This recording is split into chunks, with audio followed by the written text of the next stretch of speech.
woken up and realized you barely recognized the person staring back at you in the mirror.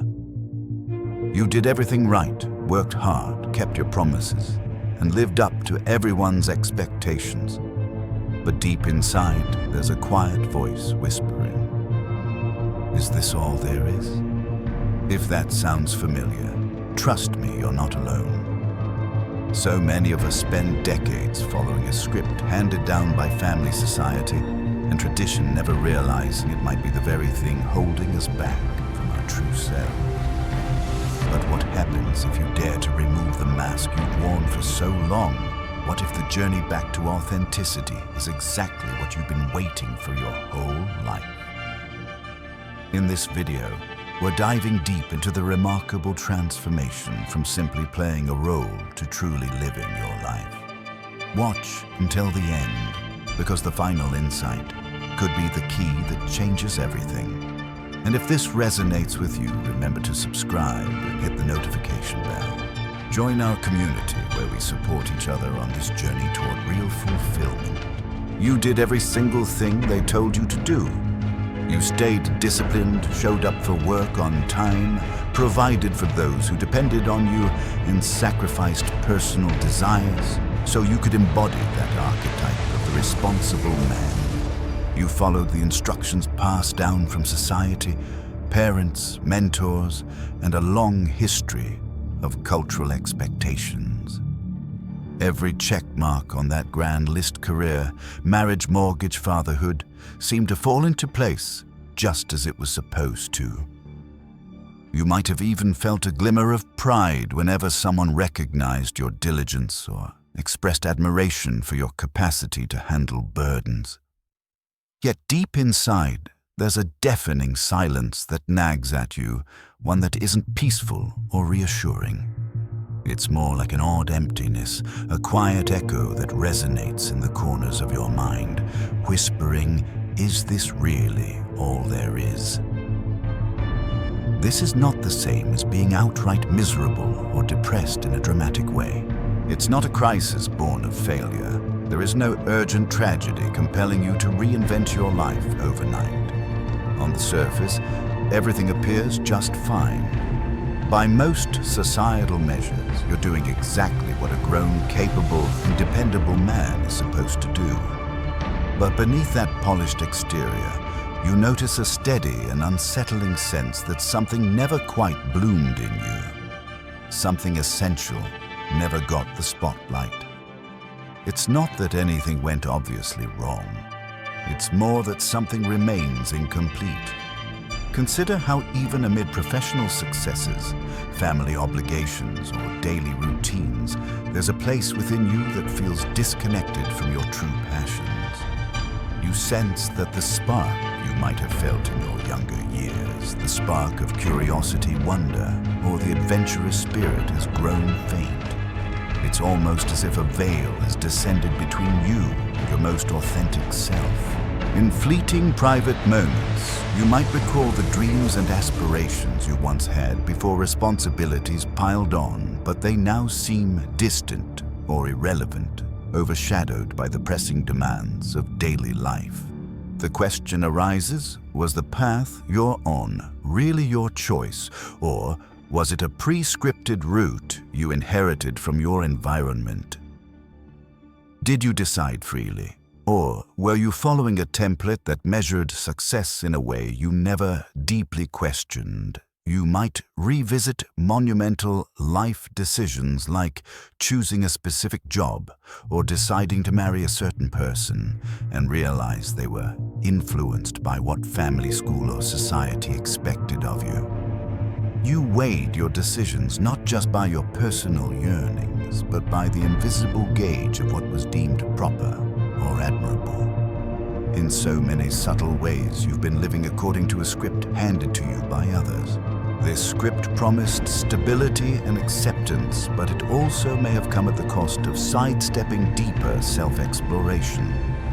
If a persistent, quiet voice is nudging you, now asking if this truly is the sum total of life, it may not be a sign of weakness or ingratitude. Rather, it's the voice of authenticity calling.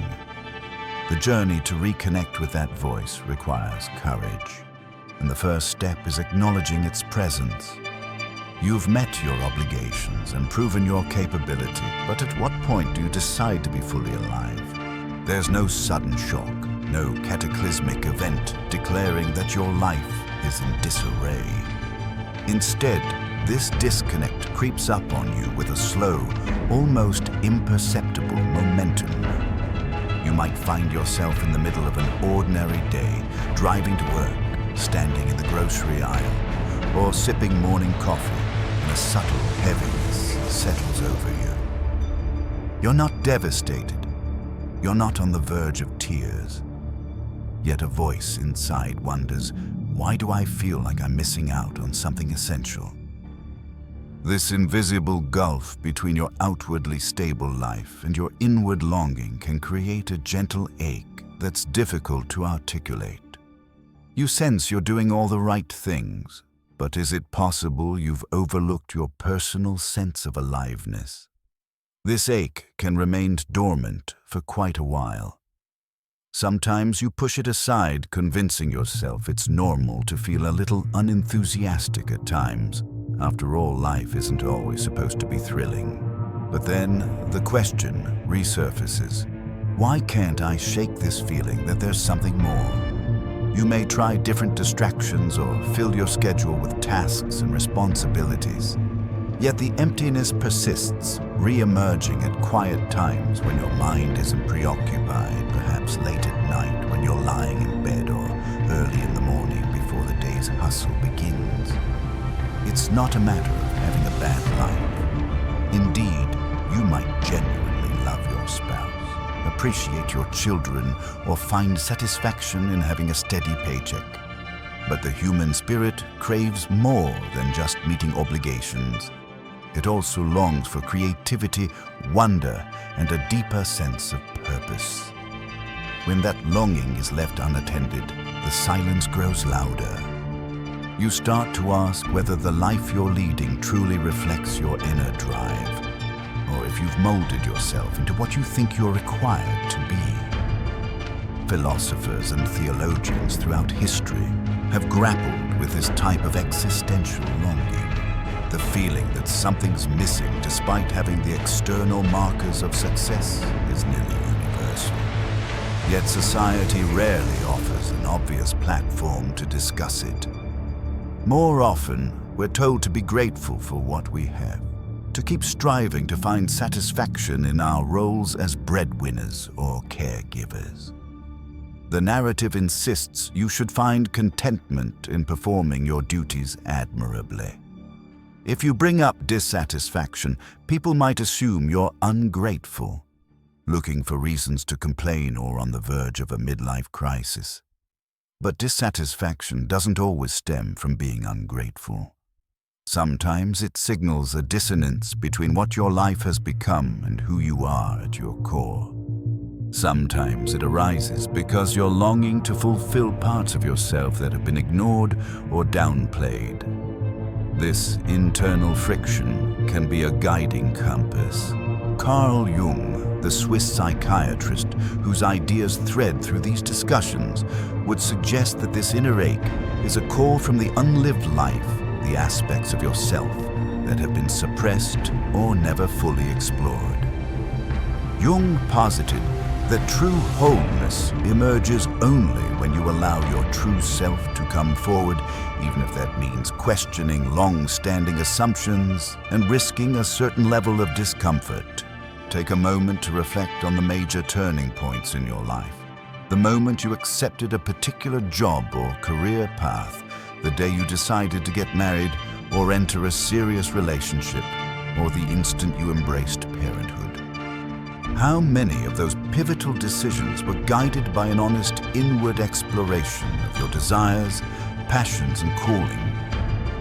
Alternatively, how many of them were shaped by the inherited ideals you absorbed from family schools or your cultural background? We often don't realize how strongly we're influenced by parental expectations or societal norms until we find ourselves years down a road we may not have consciously chosen.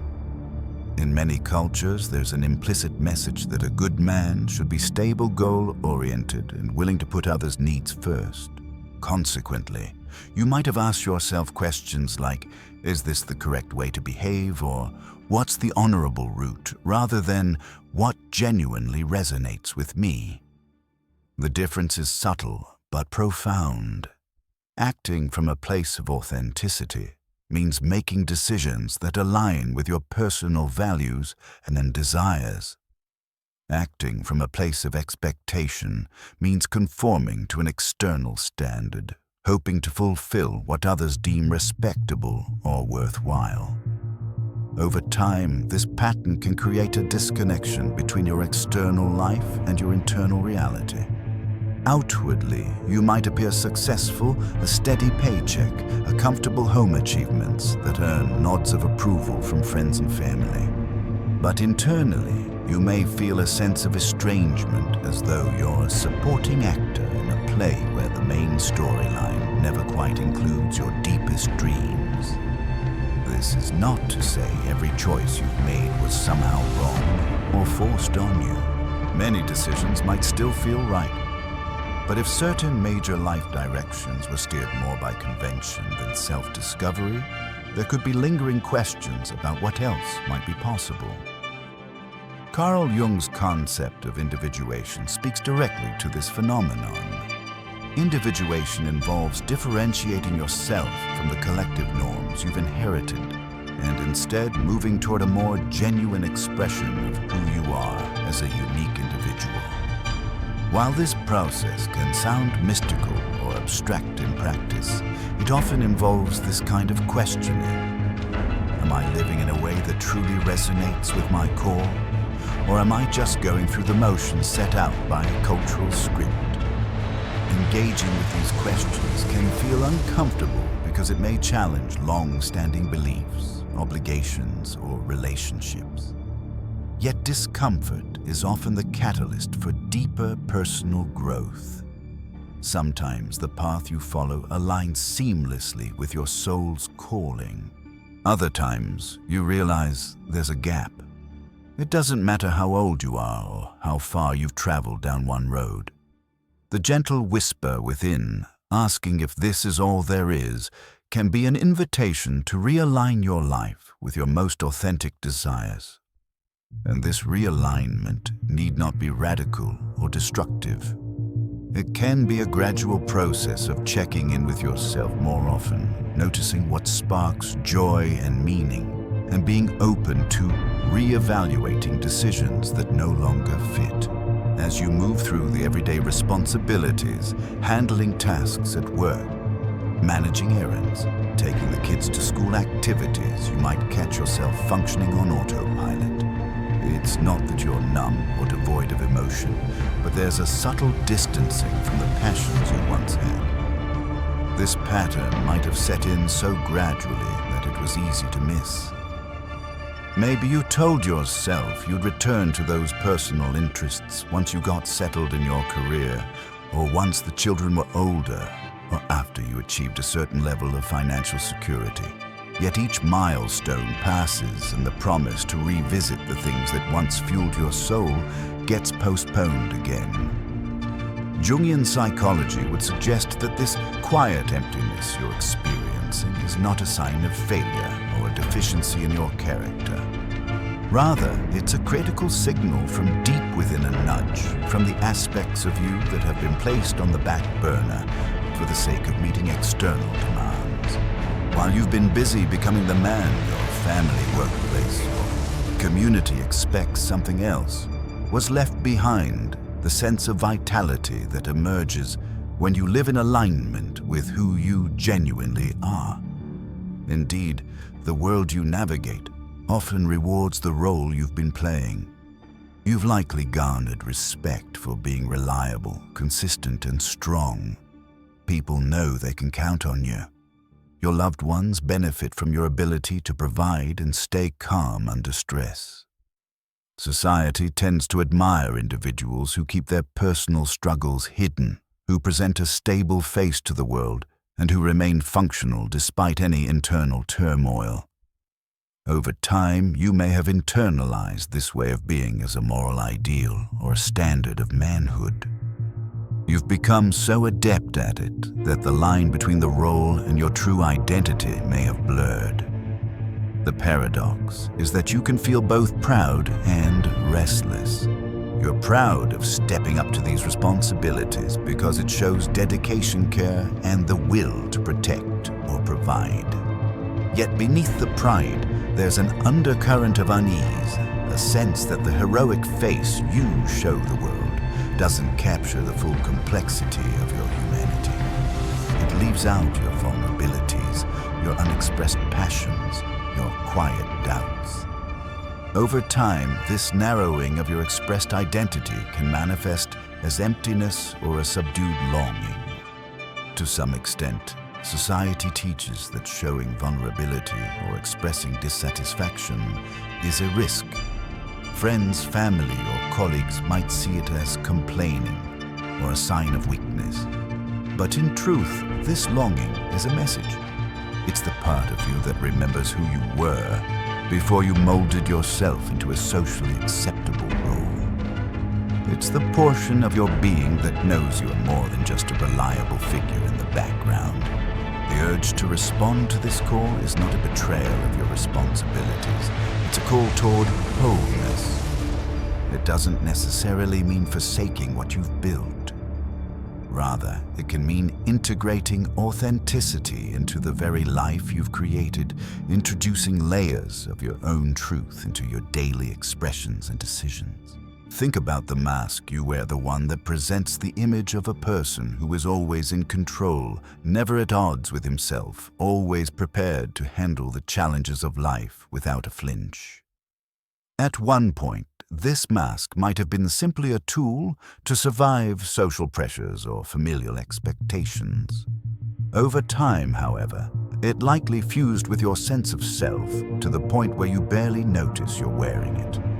From the outside, you might come across as confident, composed, the sort of person who holds everything together without complaint. But here's the catch. The mask is not the sum total of who you are. It never was. It's a curated persona, developed from the stories you absorbed about what it means to be a good or strong man. In Jungian terms, the persona is the social face you put on to fit the requirements of society. It's not inherently evil or misleading.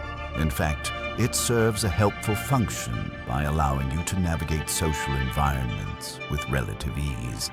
Yet when you mistake that mask for your true self, you lose sight of your genuine complexities, your capacity for emotional range, and the messy but beautiful authenticity that makes you fully human.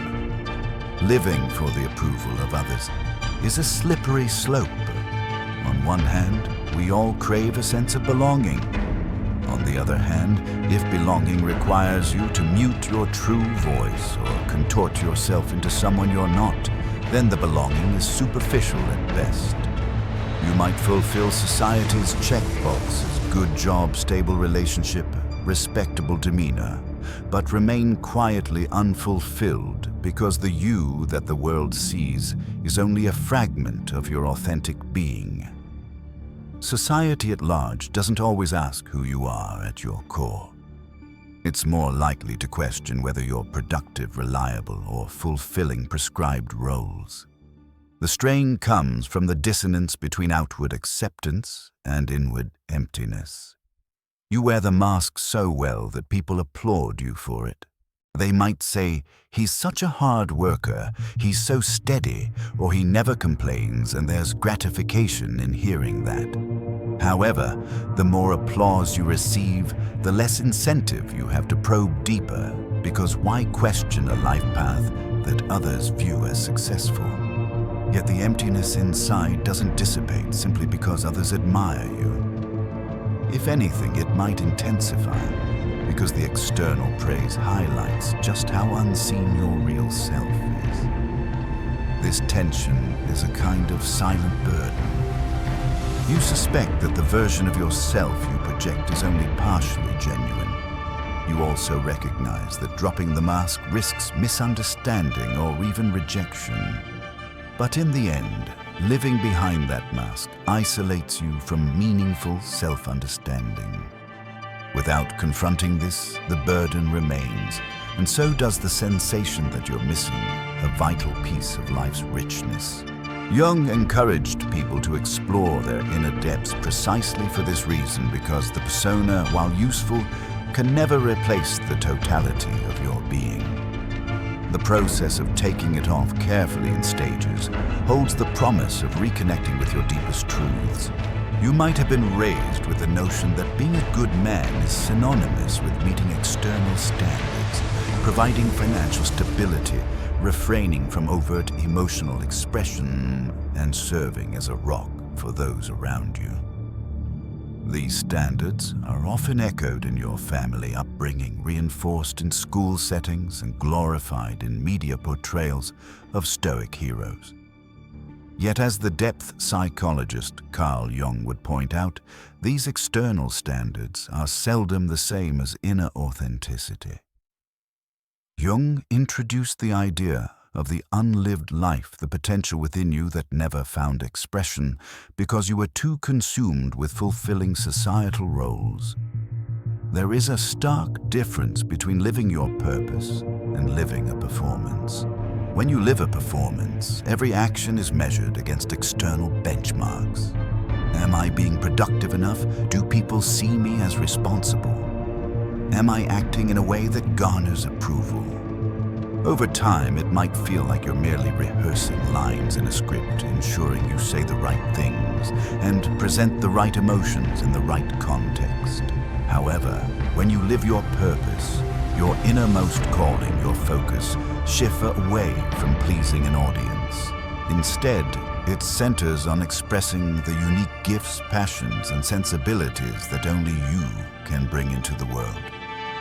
Many people find the concept of the unlived life unsettling. It implies that there might be crucial aspects of your existence that remain dormant, waiting to be awakened. But acknowledging this doesn't invalidate the paths you've taken or the responsibilities you've fulfilled. Instead, it invites you to consider where there's room for growth, exploration, and deeper engagement with life. It's not a call to discard your commitments or uproot your entire reality. It's more of a reminder that there's an inner landscape rich with possibilities you might have overlooked. Jung's psychology suggests that to move closer to wholeness, you'll need to integrate neglected or repressed parts of yourself. This can be challenging for men in particular, given how many are taught to suppress their emotional range in favor of a more stoic persona. Perhaps there is a creative urge or a deep emotional sensitivity within you that never had the room to flourish. Or maybe there's a spiritual or philosophical curiosity that got pushed aside in the name of practicality. Whatever form it takes, this untapped portion of your being can manifest as that persistent feeling of emptiness, reminding you there's more to life than carrying out an approved routine. The good news is that it's never too late to begin the journey of reclaiming this unlived aspect. Sometimes it starts with small steps, exploring a hobby you once loved, reading literature that resonates with you, or simply giving yourself permission to acknowledge hidden emotions. In the process, you may discover that confronting and expressing these neglected parts doesn't undermine your sense of responsibility. Rather, it enriches it. By becoming a more self-aware and authentic individual, you're also likely to become more present and sincere in your existing roles and relationships. Yet there is an underlying hope woven through these realizations. It's not too late. In fact, the awakening you're experiencing, the recognition that something feels unfulfilled, can be a sign that a new and meaningful chapter is about to unfold. Many people believe self-discovery or personal growth should happen in one's youth, perhaps during college or early adulthood. Jung's perspective, however, is that the most impactful personal transformations often occur later, once life has provided enough experiences to highlight where we've been operating on autopilot. Authentic growth doesn't always emerge during times of outward crisis. It can arise from that persistent whisper that tells you there is more. That whisper could motivate you to reflect on your life path, explore new passions, or revise old beliefs. This is not a rejection of your current life, but a deeper engagement with it.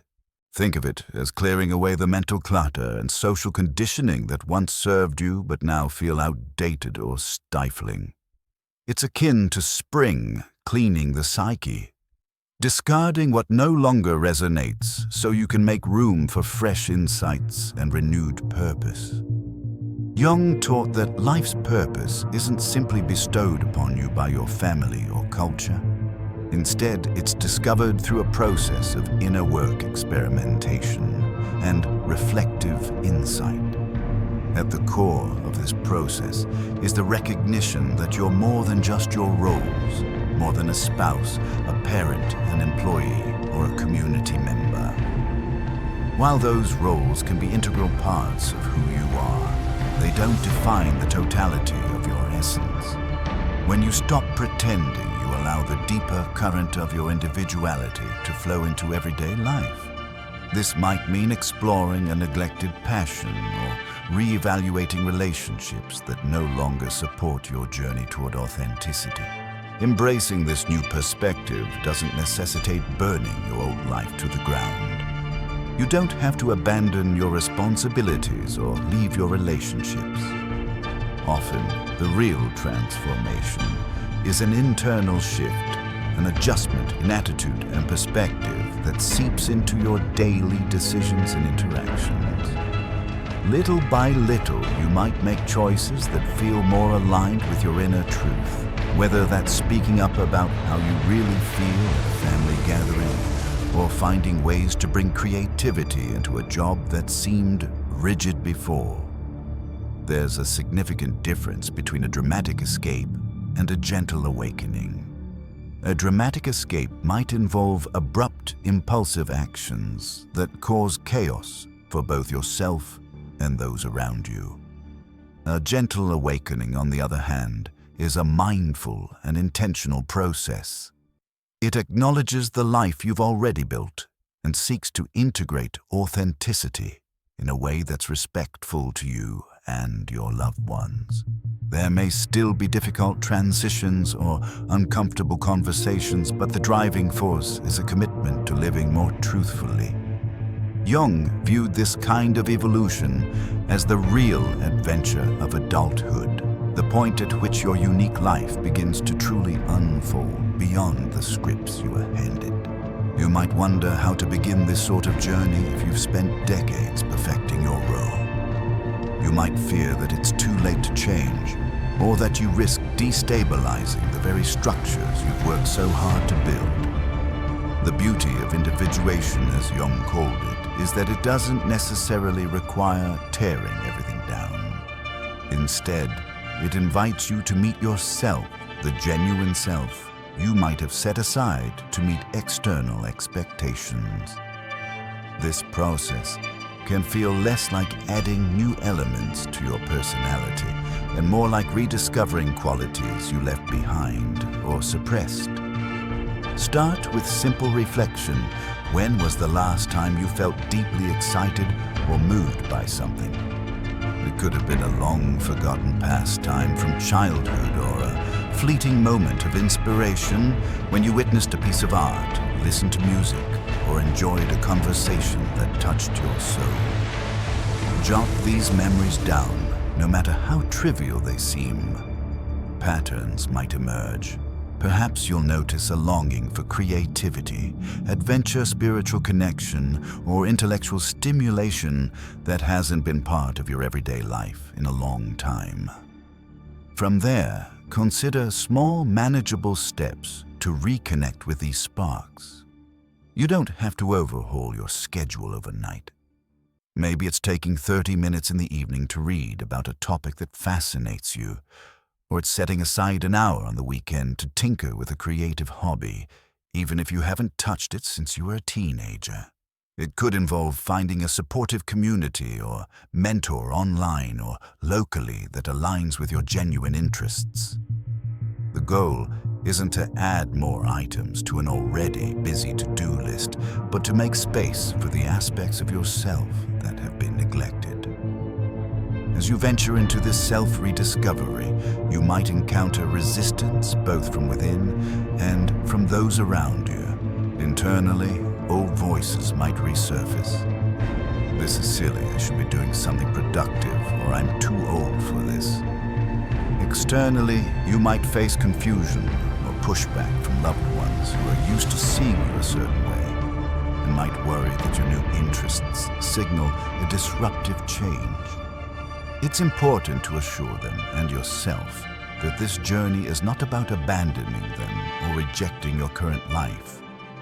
Rather, it's about becoming more authentic, which can ultimately enrich your relationships and responsibilities. Overcoming these mental and relational hurdles is part of the process. Each small step you take in reclaiming lost or neglected aspects of yourself strengthens your sense of identity. And each time you honor an inner calling, even in a minor way, you're practicing a new habit of authenticity.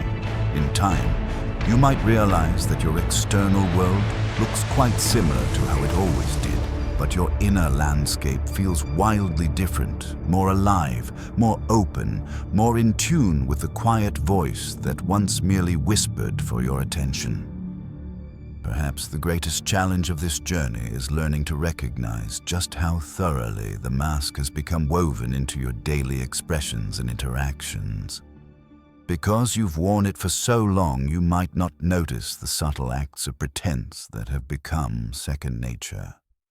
For instance, you might habitually say, "I'm fine," even when something inside you begs for acknowledgement. Or you might laugh politely at jokes that don't resonate with you just to avoid seeming out of place.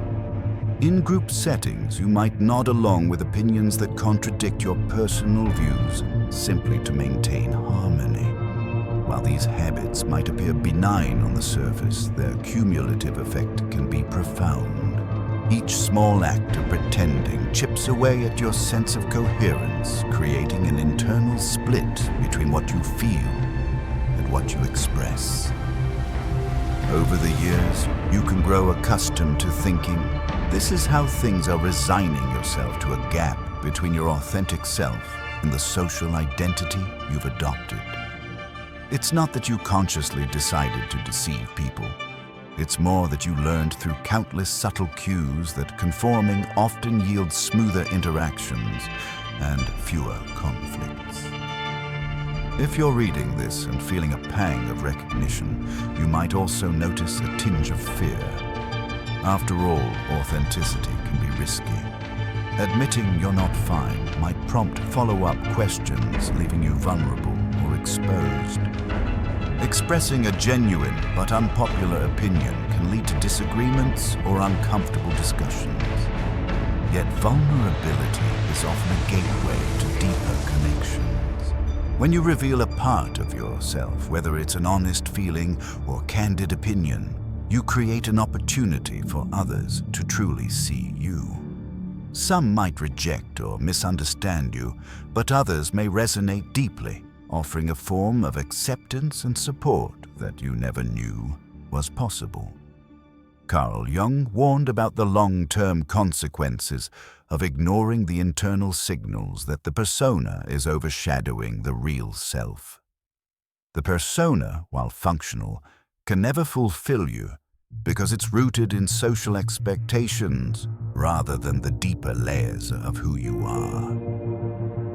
The real risk, ironically, comes from clinging too tightly to the mask, refusing to question it, and thereby forfeiting the chance to engage life with genuine presence. Over time, you pay with your sense of aliveness, creativity, and emotional vitality. Recognizing this pattern can be liberating, albeit unsettling. It might inspire you to become more mindful in daily interactions, pausing before a knee-jerk "I'm fine," or resisting the urge to nod in agreement just to avoid conflict. Little shifts in behavior can yield significant shifts in how you relate to others, and more importantly, to yourself. When you begin to align your outer expressions with your inner truth, you might feel a weight lift. The process isn't about broadcasting every emotion or thought without filter. Rather, it's about no longer suffocating the spark of your own authenticity. Gradually, you learn that it's possible to be both considerate and genuine, both respectful of others and true to yourself. Summarizing these insights, Part 1 has explored the quiet emptiness that can settle in when you've lived according to a script rather than your true desire. You might have reached many of the external markers of success: career achievements, family responsibilities, social acceptance, yet still feel a subtle hollowness that contradicts the outward picture of stability. Through the lens of Carl Jung's psychology, this dissonance often points to the presence of an unlived life. Jung emphasized that each of us carries a deeper self within one that transcends the roles we play or the personas we adopt to fit in. When we become too identified with these roles, we risk silencing the inner voice that craves genuine expression. The first few paragraphs have laid out the fundamental problem: doing everything right doesn't always translate to deep fulfillment.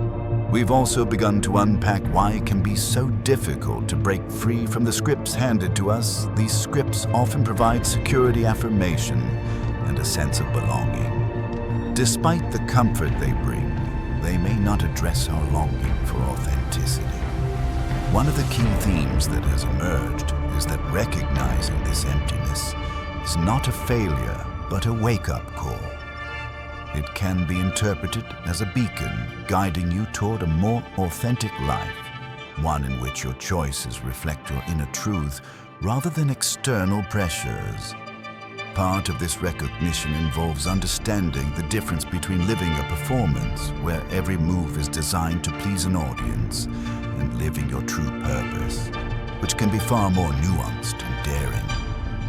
By considering how past decisions were shaped by cultural expectations or familial pressures, you can begin to reclaim your power to choose more consciously. This process, known in Jungian thought as individuation, doesn't necessarily mean discarding your current life. Instead, it involves integrating parts of yourself that have been left dormant, exploring them gently, and allowing them to influence your daily life in ways that feel authentic. In practical terms, the next steps might be as simple as voicing an honest feeling when you'd ordinarily remain silent, or carving out time for an interest that once brought you joy. These small gestures can set the stage for a larger transformation. Although such shifts may evoke fear, fear of judgment, fear of losing approval, or fear of realizing you've outgrown certain relationships, they also pave the way for a deeper sense of aliveness. As you proceed, remember that change doesn't have to happen in a single sweeping motion. It can unfold gradually in a manner that respects both your existing commitments and your need for authenticity. Moving forward, let's delve deeper into the mechanics of the mask and the internal contradictions it fosters. You've likely experienced those moments where someone asks, "How are you?" And without hesitation, you respond, "I'm fine," or "all good." This autopilot reaction shields you from further questions, preserves your image as unshaken and reliable, and maintains an unspoken status quo. Yet, as you become more aware, you notice how often "I'm fine" is just code for "I'd rather not reveal too much," or "I don't want to burden anyone with my truths." In many cultures, especially those that prize self-reliance, a subtle expectation arises. Keep your burdens private, maintain your composure, and show strength above all else. Beneath this veneer of composure lies an undercurrent of unexpressed emotions, be they anxiety, frustration, sadness, or even excitement about something personal that you fear might be misunderstood or mocked. You learn to downplay these feelings because revealing them seems risky. Over the years, this act of self-censorship becomes second nature. You might even start to believe your own facade, convincing yourself that your everyday emotional landscape is neutral, that you're immune to the highs and lows that others experience. Yet this perceived immunity comes at a cost. Emotional life becomes dulled. Interactions become superficial, and genuine intimacy with others becomes harder to achieve. The "I'm fine" response effectively discourages deeper connections as it signals to others that you're not open to discussing anything more meaningful. Even your closest relationships might suffer because while you're physically present, the emotional you is largely absent. You might still fulfill your duties as a partner, parent, or friend, but you do so mechanically, without the spark of genuine engagement. Carl Jung recognized that this tension between outward composure and inward complexity can lead to a splitting of the self. Part of you diligently performs the role expected, while another part, relegated to the shadows, holds the emotions and desires you've deemed unacceptable.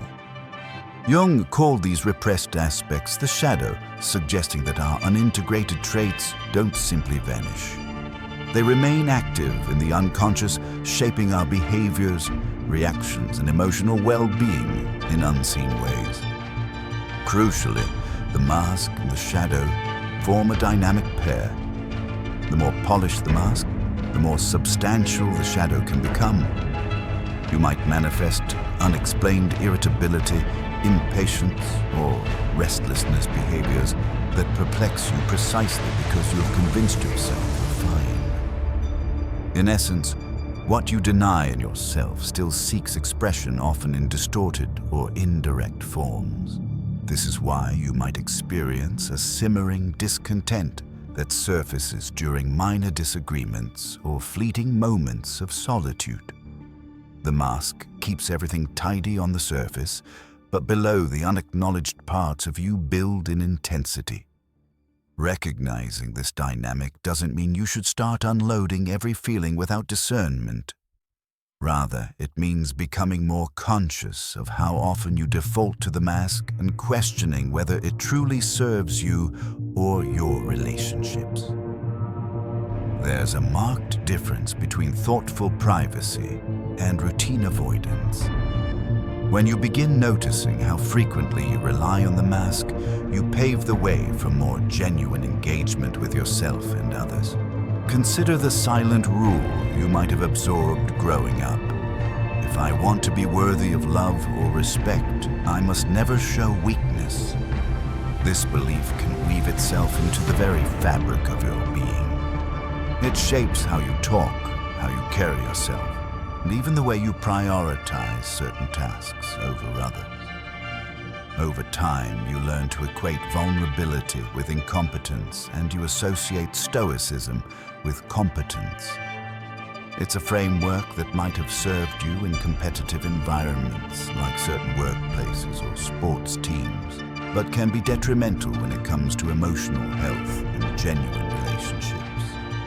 The mask helps you navigate situations without raising eyebrows, but it also prevents others from seeing your real struggles, dreams, or fears. This self-imposed limitation can distort your sense of worth, making you dependent on external validation.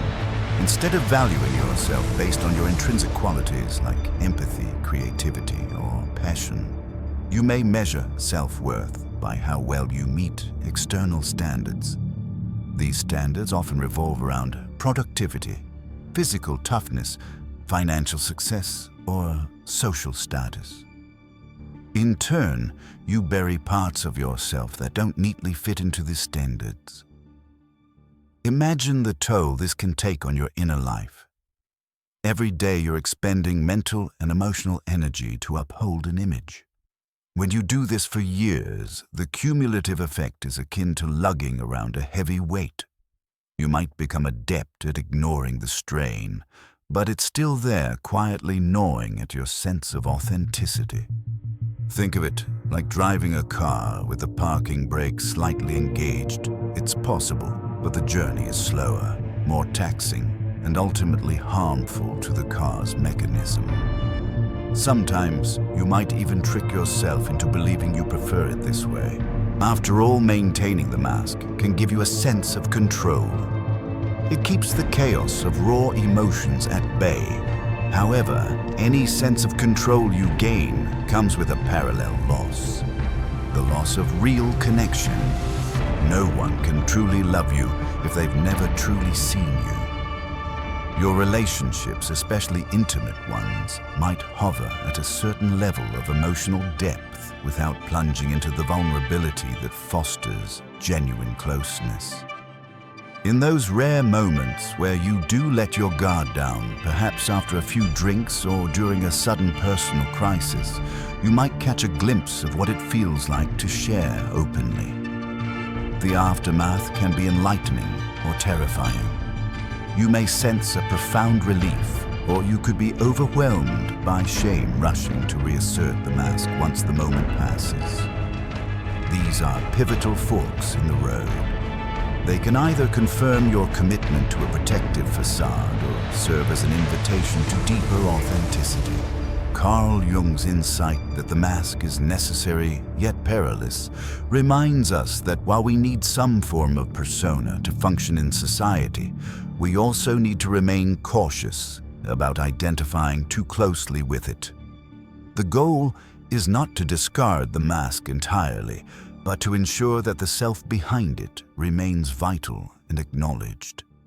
If you allow every emotion, curiosity, and vulnerability to vanish behind the mask, you risk walking through life unrecognized, even by yourself.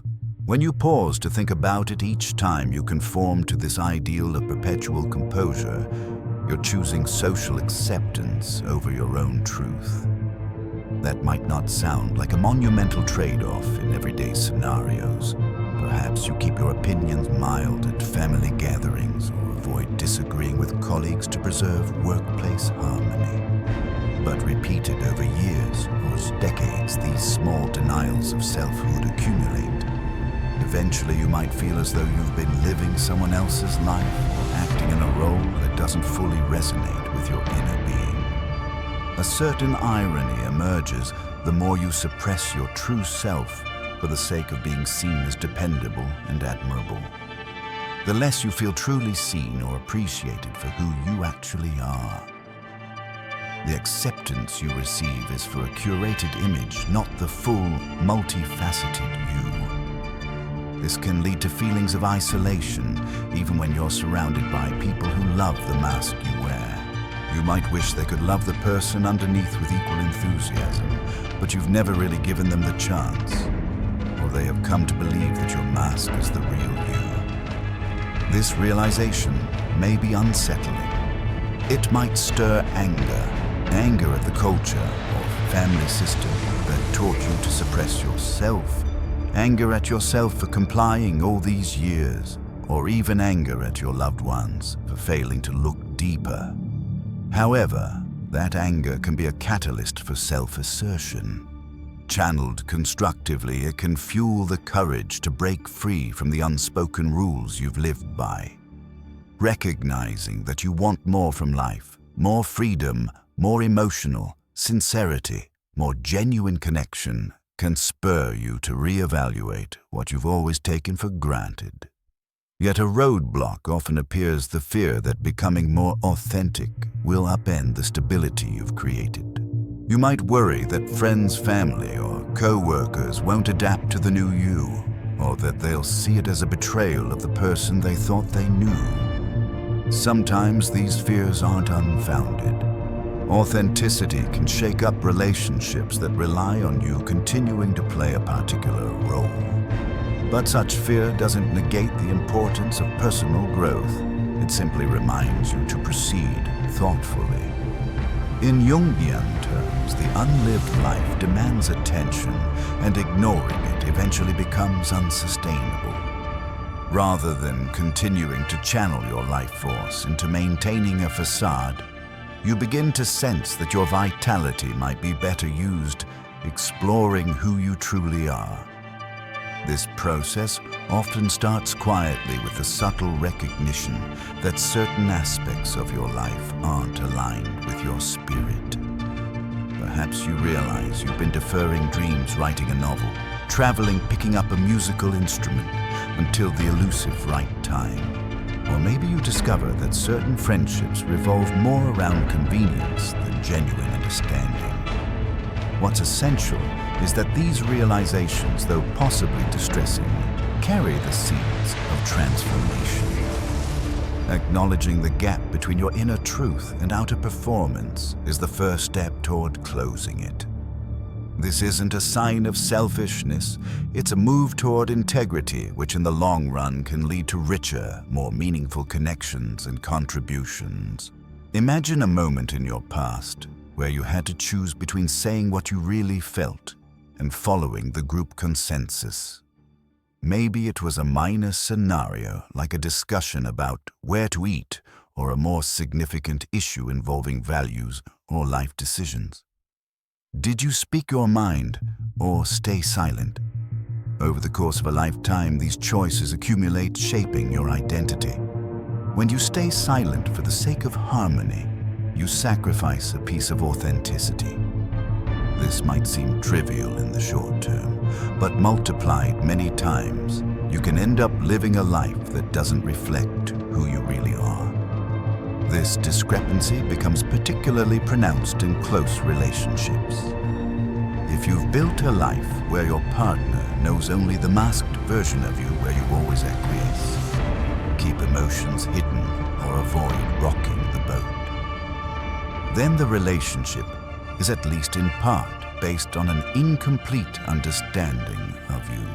As a result, you might yearn for a sense of intimacy that transcends polite exchanges. Yet you remain apprehensive about revealing your deeper layers, uncertain whether they'd be accepted.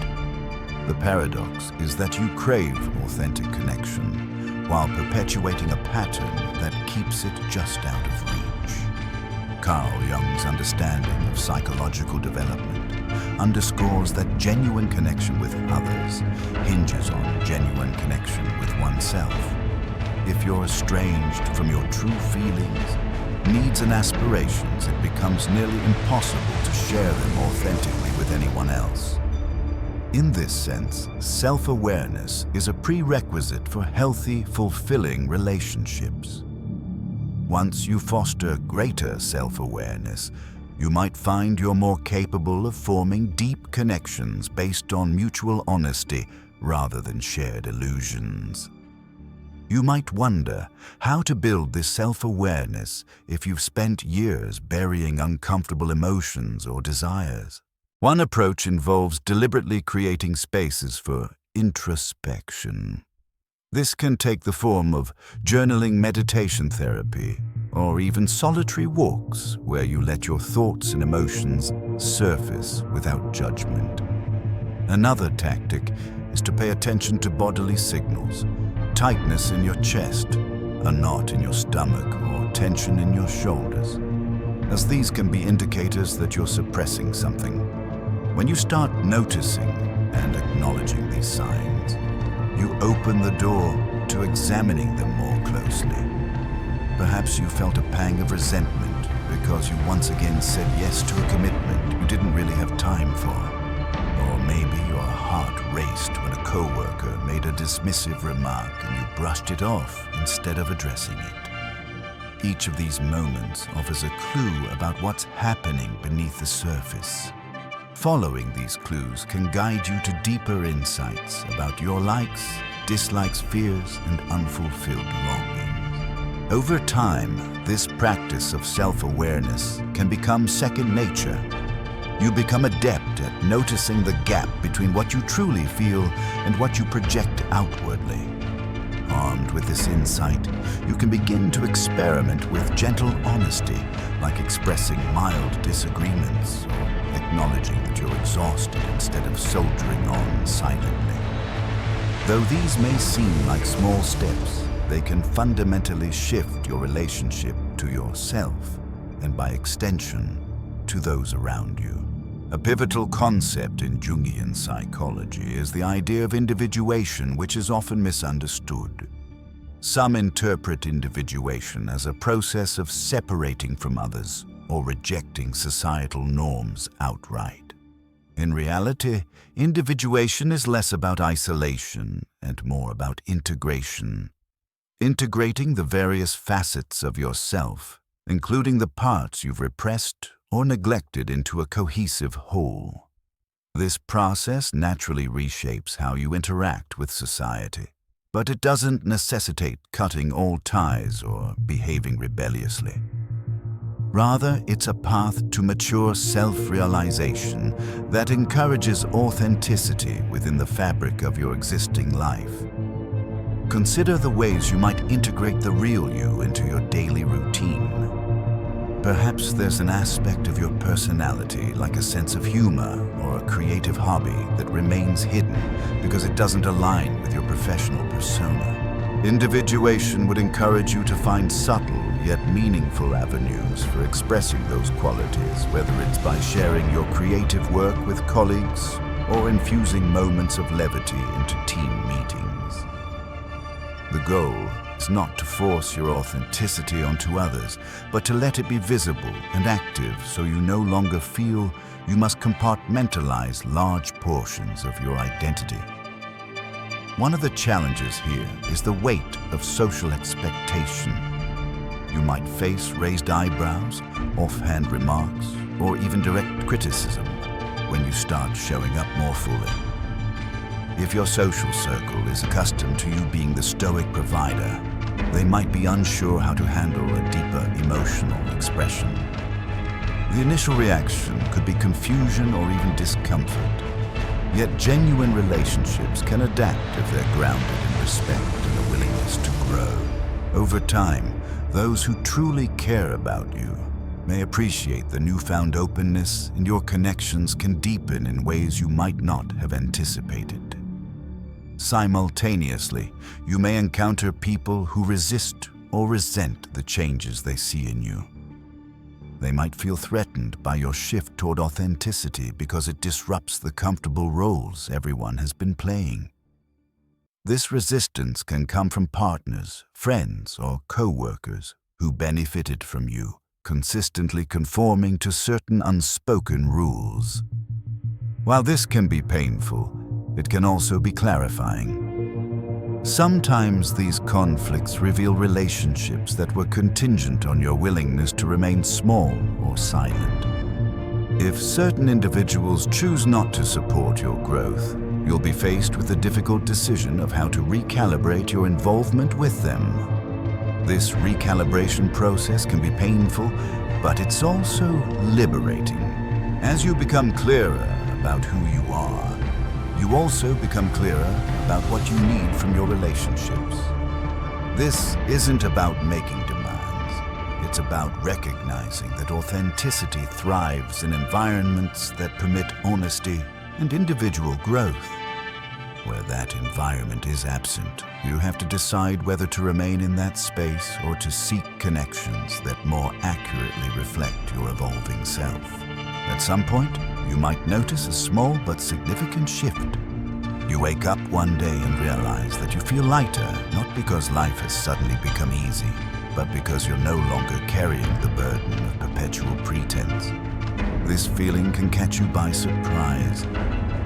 Perhaps you've begun to set gentle boundaries, like declining a social event that you'd normally attend out of obligation, or you've started sharing a hobby or interest that used to remain private.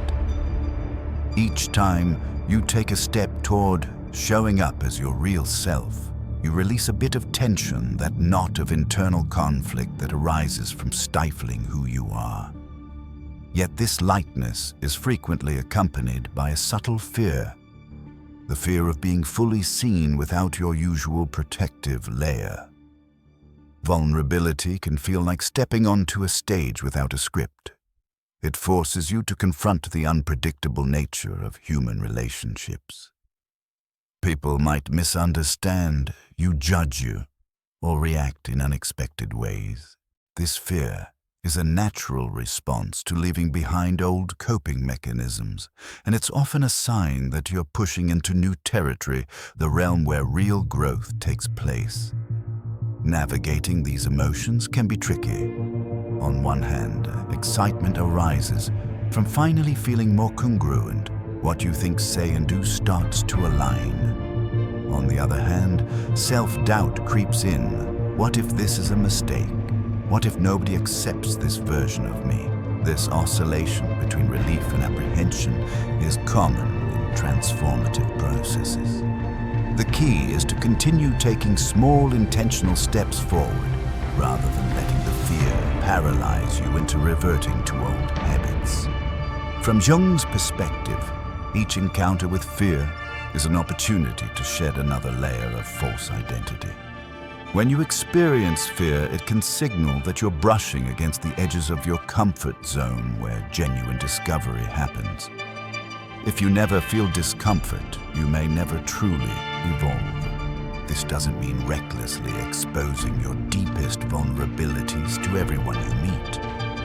Rather, it suggests a mindful approach where you practice authenticity in safe, supportive environments, first gradually expanding the circle as you gain confidence. Over time, the balance may tilt more in favor of relief and genuine connection than fear. You might start noticing people responding positively to your honesty, thanking you for the candor, or sharing that they too have felt similar yearnings for authenticity. Such moments can reinforce your new way of being. They remind you that while vulnerability carries risks, it also opens the door to deeper, more meaningful human interactions. Eventually, you might look back and realize how tightly you once clung to the need to appear invulnerable. This realization can bring both regret and gratitude. Regret for the years spent behind a mask, and gratitude for the fact that it's never too late to step into the light. By acknowledging your complexity and allowing others to witness it, you move closer to wholeness, the ultimate objective in Jungian individuation. This sense of wholeness can infuse your life with a depth of experience and richness of relationships you might never have thought possible. Let's turn our attention to a practical exercise that can help illuminate this journey. Grab a notebook or open a blank document on your computer. Write down 5 statements or behaviors you regularly perform that feel more like obligations than genuine expressions of yourself.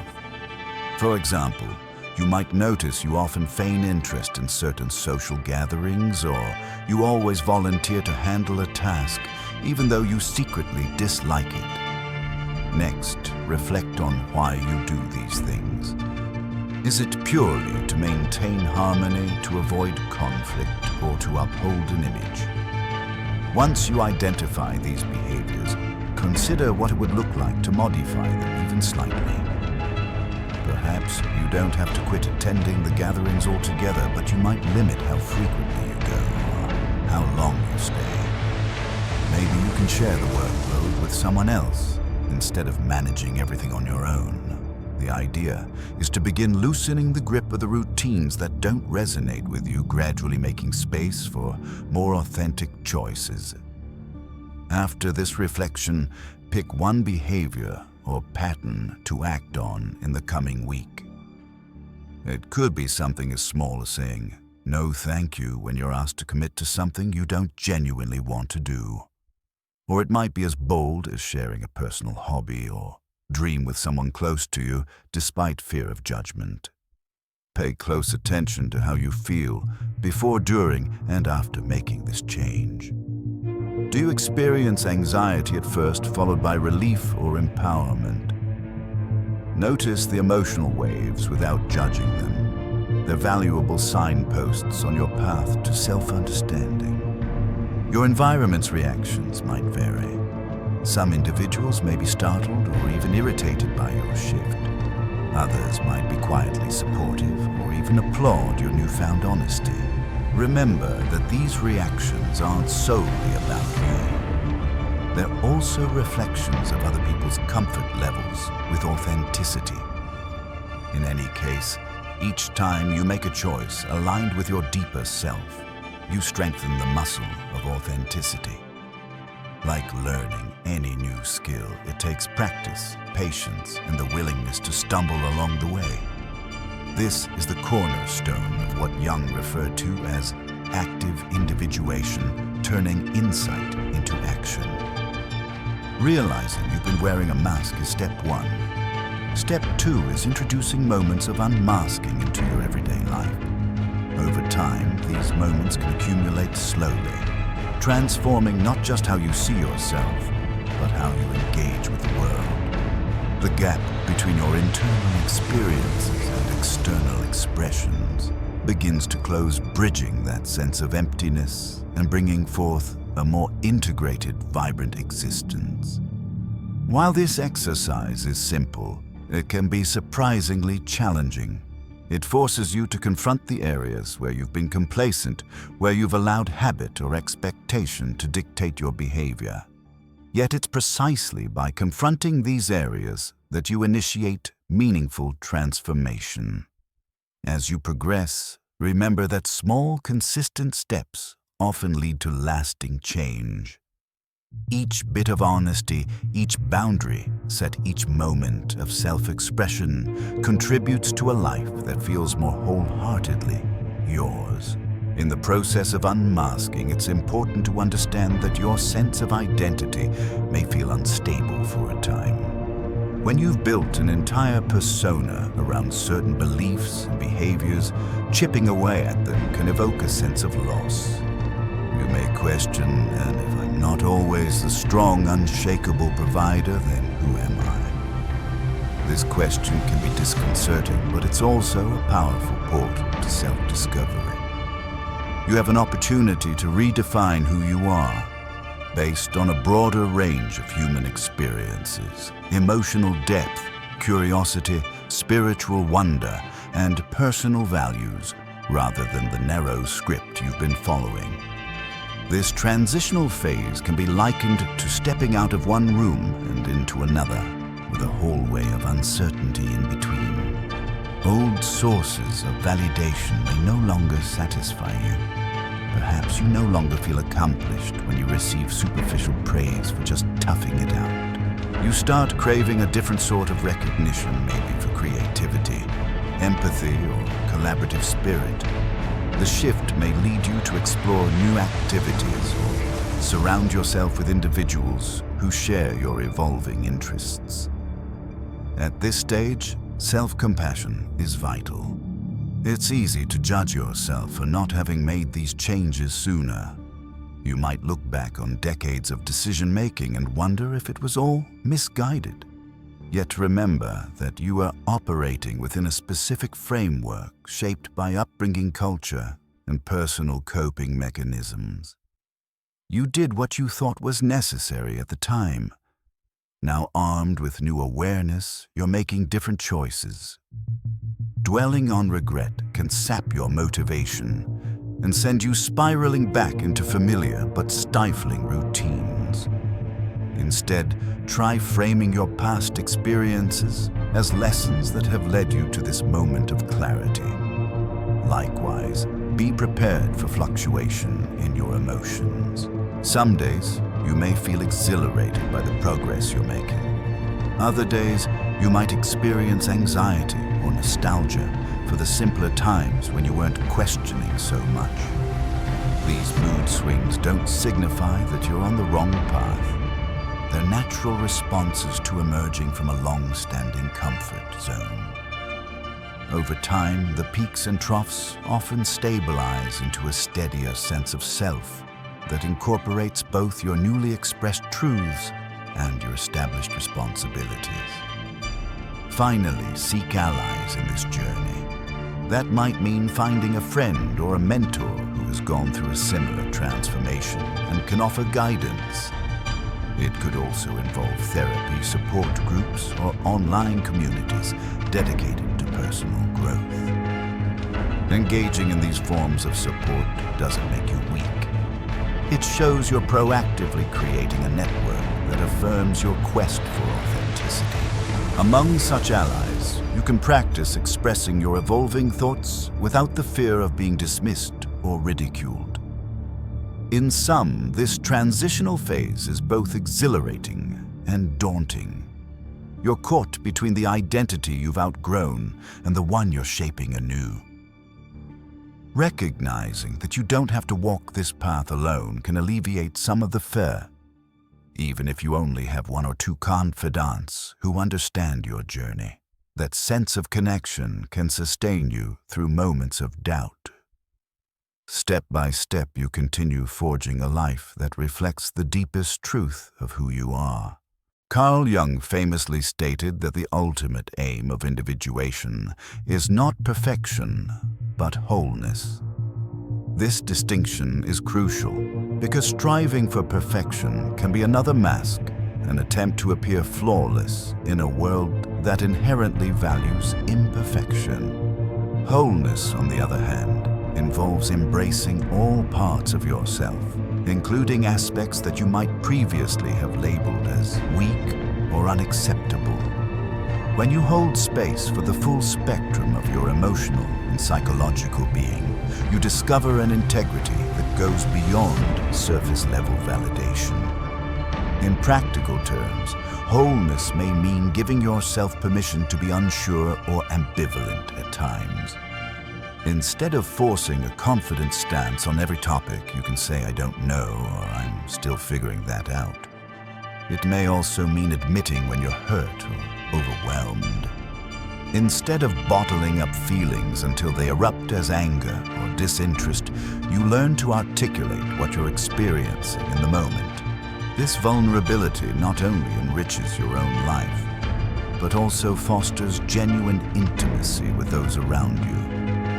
You might also revisit old ambitions, not necessarily to achieve them in the same way you once imagined, but to glean insights into what truly animates you. If, for instance, you dreamed of being an artist but took a corporate route, you could integrate creativity into your daily life through painting on weekends or using design thinking in your work projects.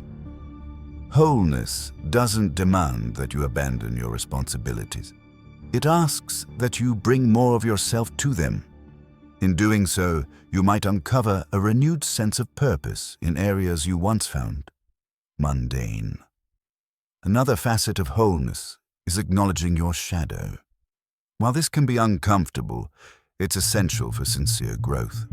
The shadow contains traits you've disowned, perhaps impatience, jealousy, or a longing for solitude that contradicts your social persona. Contrary to popular belief, acknowledging these traits doesn't make you more negative or problematic. It allows you to manage them responsibly. Repressed traits have a tendency to manifest in damaging ways if left in the dark, but once recognized, they can be integrated and channeled constructively. Here's where compassion becomes indispensable. As you peel back layers of persona and reveal the complexities of your shadow, you'll need to show patience and understanding toward yourself. The journey of individuation is ongoing, often requiring multiple cycles of self-examination. There may be times you feel you've made significant strides, only to find another layer of the mask or shadow that needs addressing. This cyclical process is natural and does not invalidate the progress you've made. Ultimately, pursuing wholeness shifts your focus from external benchmarks, such as societal approval, career titles, or material status, to internal coherence. You develop an increasing sense of peace in aligning your actions, thoughts, and feelings. Even if the external world remains chaotic or occasionally judgmental, your internal landscape becomes a refuge of consistency. This harmony is what Jung considered the foundation of a meaningful life, one in which you participate as a true individual rather than a performer playing a scripted part. As Part 2 draws to a close, let's consolidate the key themes and insights. We've delved into the day-to-day mechanics of the mask, its automatic responses, its hidden rules, and the tension it creates within your emotional life. We've also examined how Carl Jung's ideas of individuation and the shadow illuminate the stakes of either clinging to a facade or stepping into deeper authenticity. Recognizing the many subtle ways you say "I'm fine" when you're not, or how you avoid confrontation for the sake of acceptance, is a significant step toward undoing decades of habit. This section has also emphasized the role of fear, the fear of judgment, the fear of rejection, and the fear of losing a familiar identity. Yet alongside this fear, there is relief in finally acknowledging truths you've kept under wraps. You begin to see that living more authentically, while initially unsettling, brings a sense of liberation and emotional vitality. The challenge is learning to navigate this transition in a manner that respects both your need for authenticity and the legitimate responsibilities you've taken on in life. Practical tools such as journaling, setting small boundaries, and sharing selective truths can help you experiment with unmasking at a comfortable pace. These seemingly minor actions can serve as powerful catalysts for broader transformation. Each time you deviate from a scripted response, you reclaim a piece of yourself that you surrendered to meet social or cultural expectations. You also grow more aware of your shadow, those qualities you disowned, because they didn't align with your socially approved persona. Though confronting the shadow can be unsettling, it's an integral part of becoming whole. Recognizing it allows you to manage your darker impulses with mindfulness rather than shame. This self-honesty paves the way for genuine acceptance both from yourself and from those who value you beyond the mask. As you practice integrating these insights into your life, you might have moments of intense clarity along with times of doubt. That's normal. The path to wholeness is rarely linear. Yet every cycle of reflection and action brings you closer to the person you were before the world told you who to be. By balancing courage with patience, you lay a solid foundation for the ongoing journey. In Part 3, we'll explore even more deeply how your renewed sense of self can transform your relationship to purpose, love, and community. We'll delve into the idea that the real mission isn't to adopt a new mask of perfect authenticity, but to embrace the fluid, evolving nature of who you are. By doing so, you move beyond the script entirely and step into the role of a conscious creator of your own life. Far from being a solitary path, this is an adventure that enriches not just you, but everyone in your sphere, as they witness and perhaps even draw inspiration from your unfolding wholeness. In this final part, we'll turn our attention to how living from a place of authenticity affects your broader existence, your sense of purpose, your relationships, and your capacity to contribute meaningfully to the world around you. Up to now, you've recognized the quiet emptiness that can settle in when the mask overshadows your true self, and you've begun to explore the subtle ways of peeling back that mask. But what happens once you begin to live more consistently from a space of genuine expression rather than performance? Carl Jung used the term persona to refer to the social mask, and he contrasted it with the self, the integrated core of your being that encompasses both light and shadow. When you align your everyday choices with the self rather than the persona, you start to experience a sense of inner congruence that can be profoundly liberating. No longer are you dividing energy between fulfilling external expectations and suppressing internal truth. Instead, your energy flows more naturally, fueling creativity, presence, and even empathy. One of the first visible changes is often in how you perceive your daily roles. Take work, for example.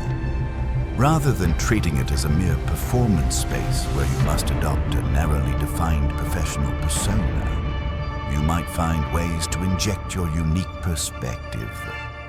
This could be as small as offering an unconventional idea in a meeting, or as significant as reimagining your entire career to align with values you've long held but never vocalized.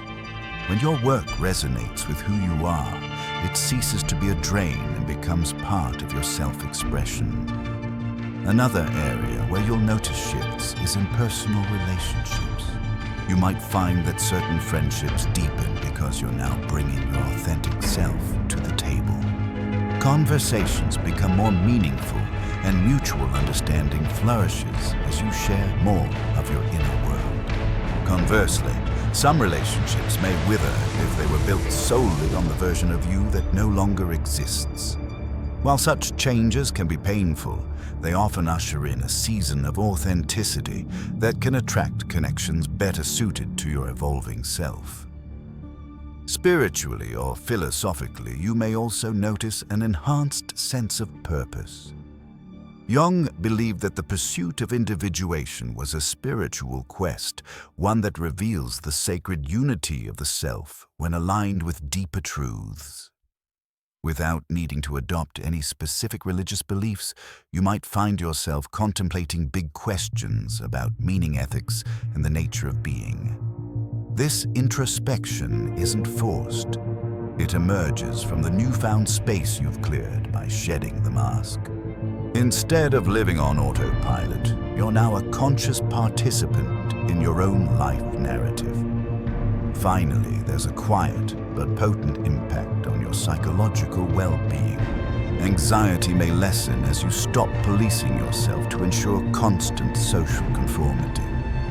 Depression might lift if it stemmed partly from feeling trapped in a life that didn't reflect your core. Even physical health can improve when chronic stress, often tied to inauthentic living, begins to dissipate. In short, embracing authenticity can catalyze transformation across multiple dimensions of your life, revealing new pathways for growth and fulfillment. Now let's explore the concept of purpose. In a culture that often equates purpose with career success or social achievement, it's easy to conflate external markers like job titles, salaries, and accolades with a sense of inner direction. But as Jung's framework suggests, true purpose often emerges from the self rather than from the demands or praises of society. When you're in touch with your authentic center, you might discover that your purpose looks different from what you or others expect. For instance, you might realize your genuine passion lies in mentoring young people, even if it means giving up a prestigious title or high-paying role. Or you might find that what you love most is creating art in your free time, rather than turning it into a full-fledged business. Aligning with your true purpose often involves risking social approval, as friends or family might not understand why you choose a less lucrative or less traditional path. Yet the internal satisfaction that comes from living in accordance with your deeper motivations can far outweigh any external disapproval. Purpose isn't always static. It can evolve as you grow and learn. This evolution is not a sign of instability, but a reflection of your ongoing process of individuation. Each new layer of self-discovery can alter your aspirations. You might spend years in one field believing it to be your life's mission, only to uncover a dormant calling later. Jung believed in the dynamism of the psyche, suggesting that the self continually moves toward wholeness through changing life circumstances. Accepting that your sense of purpose can shift is part of living authentically.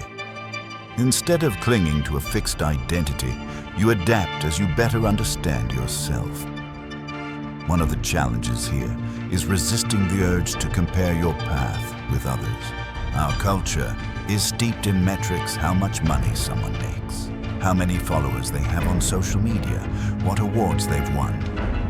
These metrics can become a trap if you measure your success exclusively by them. True fulfillment and genius comes from an internal alignment that can't be fully captured by external measures. You know you're on the right track when what you do resonates with your being, even if it doesn't elevate you in a conventional hierarchy. Another misconception about purpose is that it must be grandiose.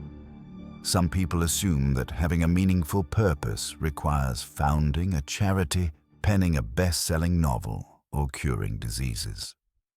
While these are commendable pursuits, purpose can also be found in subtler forms, like being a steady and compassionate presence in your community, or cultivating a garden that brings beauty to your neighborhood.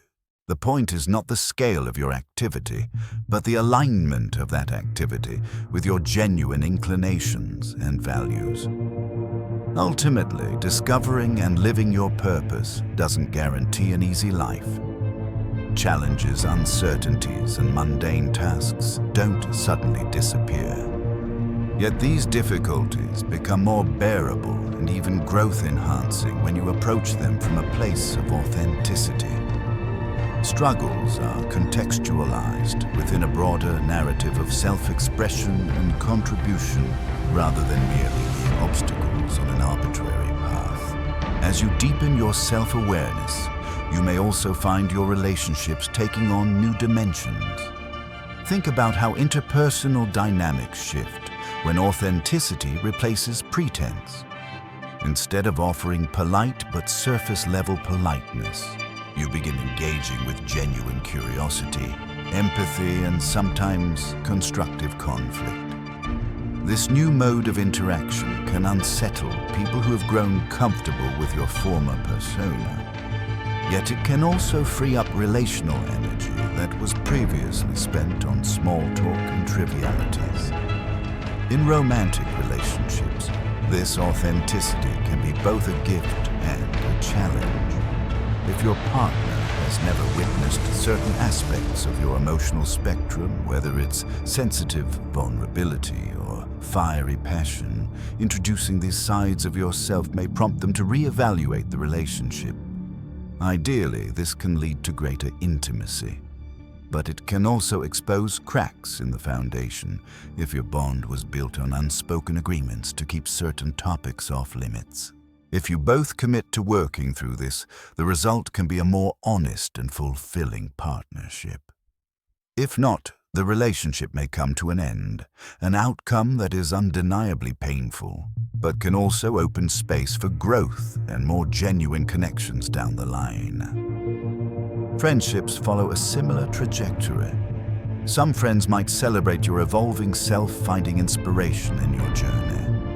Others might feel threatened or alienated by the changes they observe in you. Again, these shifts in social circles can be painful, but they also serve to recalibrate your environment so that it supports rather than stifles your ongoing individuation.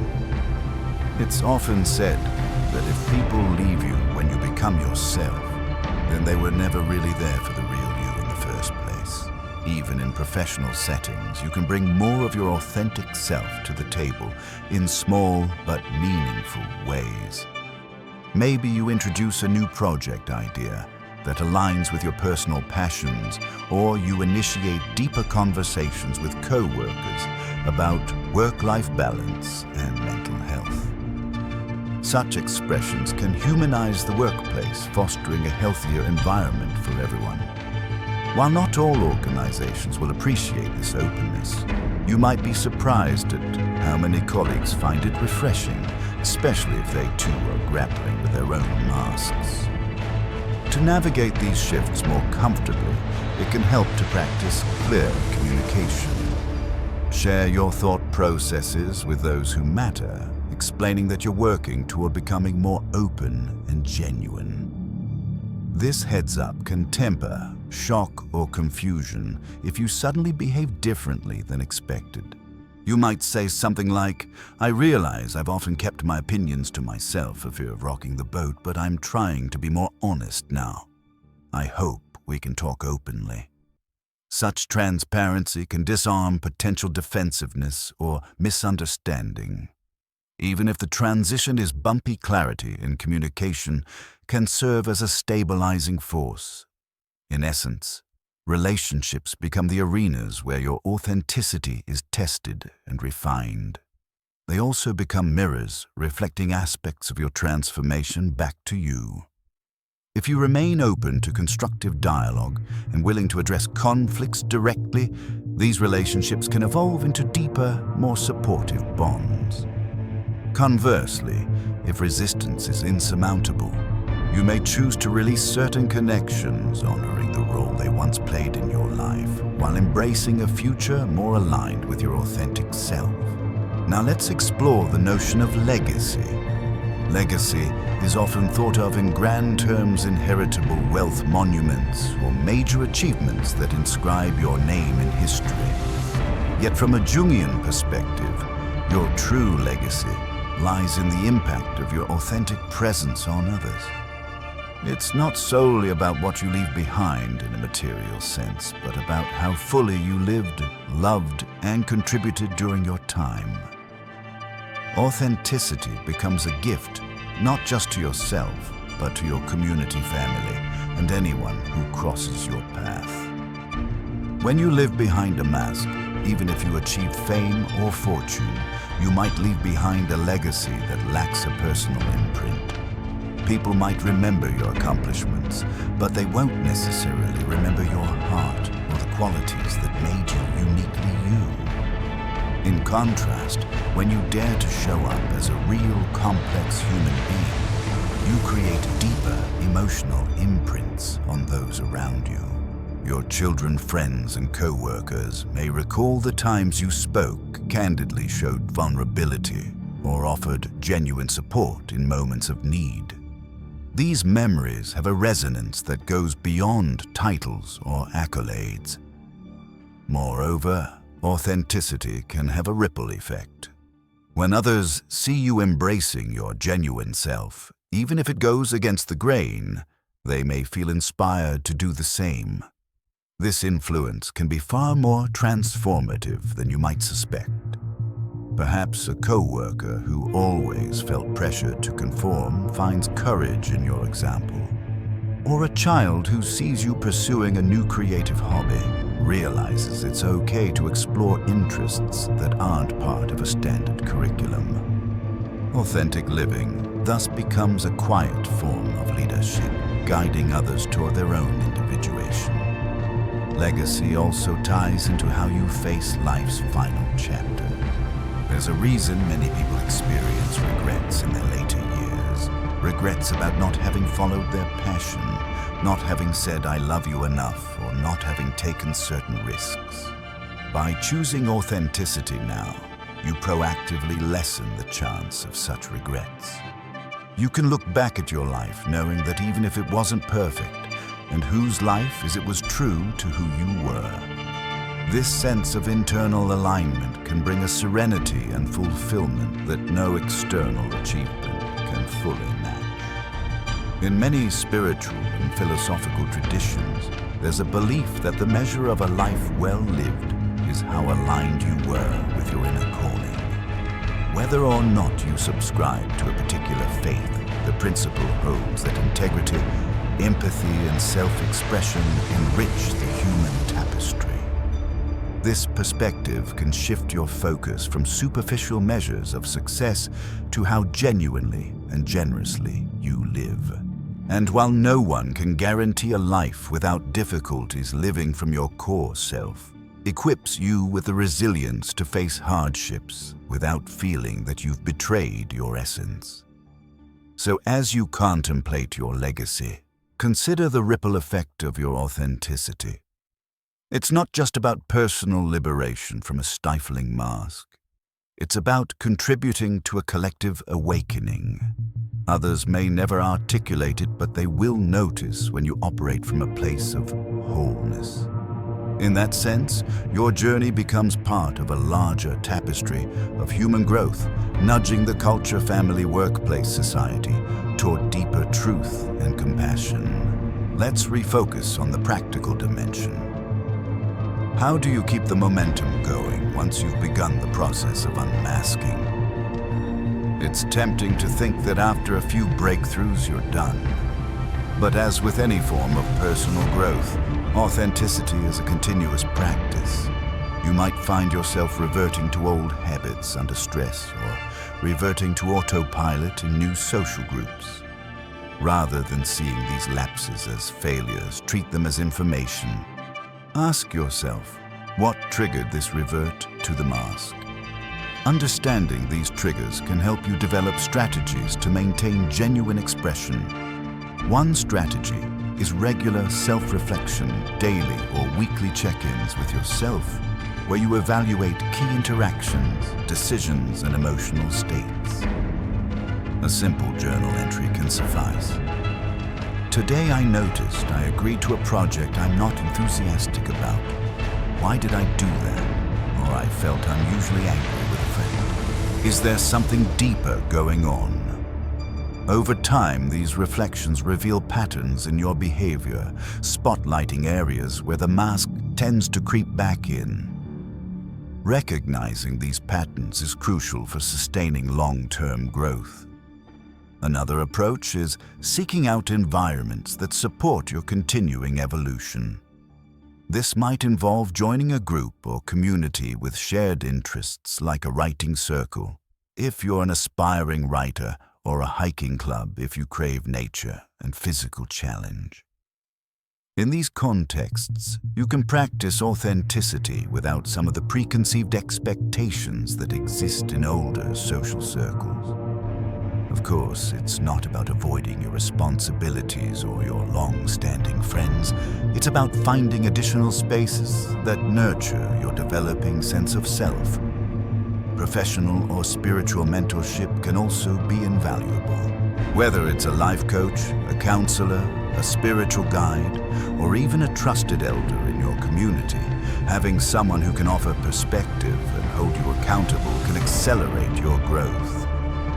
Skilled mentors often spot inconsistencies or hidden fears that you might overlook. They can also provide reassurance when you face doubt, reminding you why you started this journey in the first place. Additionally, keep in mind the importance of rest and play. Authenticity is not just about confronting serious emotional or psychological truths. It's also about rediscovering the joyous, playful side of life. Allow yourself time for relaxation, hobbies, and simple pleasures.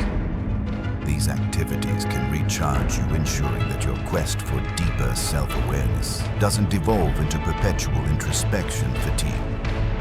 Finally, remember that authenticity doesn't mean perfection in communication or action. You can still be tactful, strategic, or respectful in how you present your truths.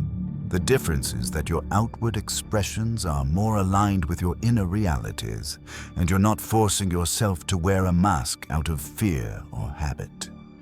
Over time, this alignment becomes second nature, woven into how you handle conflicts, celebrate successes, and navigate routine interactions.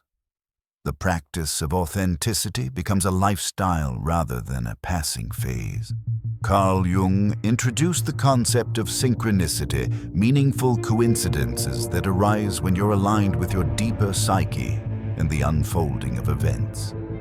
While some might interpret synchronicity through a mystical lens, you can view it more pragmatically. When you're attuned to your authentic values and desires, you're more likely to notice opportunities or connections that resonate with your path. For instance, you might bump into someone at an event who shares your passion for a cause, leading to a collaboration that enriches both of your lives.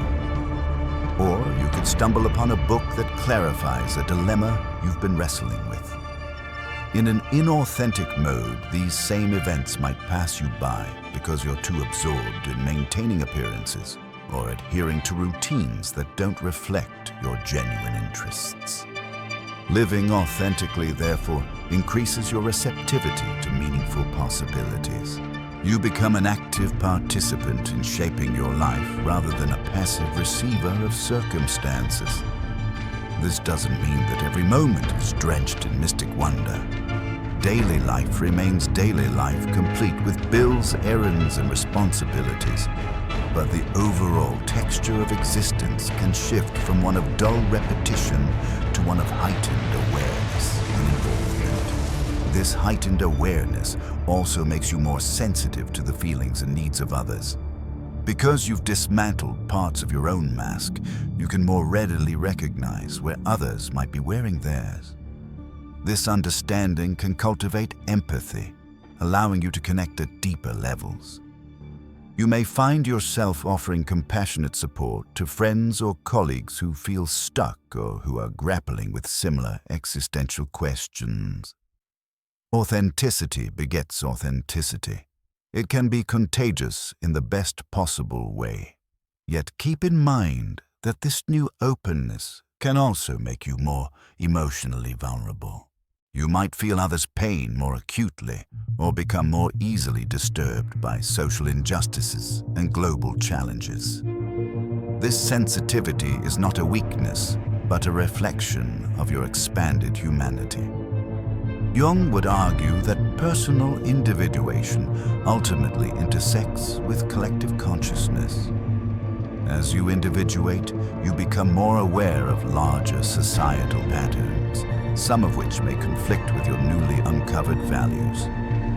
This can be a spur toward activism or other forms of communal engagement as you seek to reconcile your inner truths with the outside world. Maintaining balance in this space is crucial.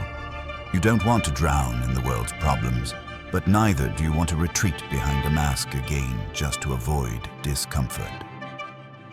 Strive for a middle ground, acknowledging pain yours and others, while also nurturing hope and a constructive vision for change.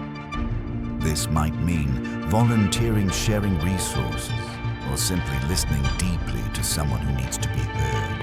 Every authentic act, no matter how small, contributes to a fabric of human interaction that is richer, more transparent, and more compassionate. In a sense, synchronicity becomes not just an event, but a worldview. You begin to trust that when you show up as your true self, life responds in kind, connecting you to the circumstances and people who can support your journey. Even obstacles, when viewed through this lens, become lessons or redirections rather than proof of personal failure. Let's revisit the idea of the shadow, which in Jungian psychology comprises the parts of yourself you've disowned or find unacceptable. After shedding much of the mask, you may find yourself more directly confronting these shadow elements. Perhaps you discover that under your calm facade there's unexpressed anger or resentment. Or maybe you encounter a latent envy of people who live more freely. Coming face to face with these aspects can be unsettling, but it's also a profound opportunity for growth and healing. The mask often serves to keep the shadow hidden, allowing you to present a socially acceptable image. Once you remove the mask, the shadow doesn't disappear. It becomes more visible. This visibility might initially provoke shame or discomfort, but it also paves the way for integration. Integration means recognizing these elements as part of your psychological makeup and working with them consciously rather than denying or repressing them. How do you work with the shadow? One method is to cultivate self-compassion rather than self-condemnation. Understand that these elements developed in response to real-life pressures or traumas. Anger, for instance, can be a protective mechanism if you felt powerless or taken advantage of in the past. Envy might arise from unmet desires or aspirations you previously deemed impossible.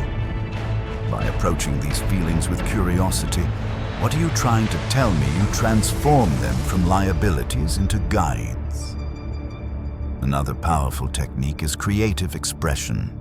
Whether through writing art, music, or dance, creativity can provide a safe outlet for shadow material. Instead of lashing out at someone you resent, you might channel that energy into a creative project that explores your frustrations in symbolic form. This approach not only prevents harmful conflicts, but can also lead to artistic or conceptual breakthroughs that enrich your life and possibly inspire others. Therapeutic settings can also be instrumental in shadow work.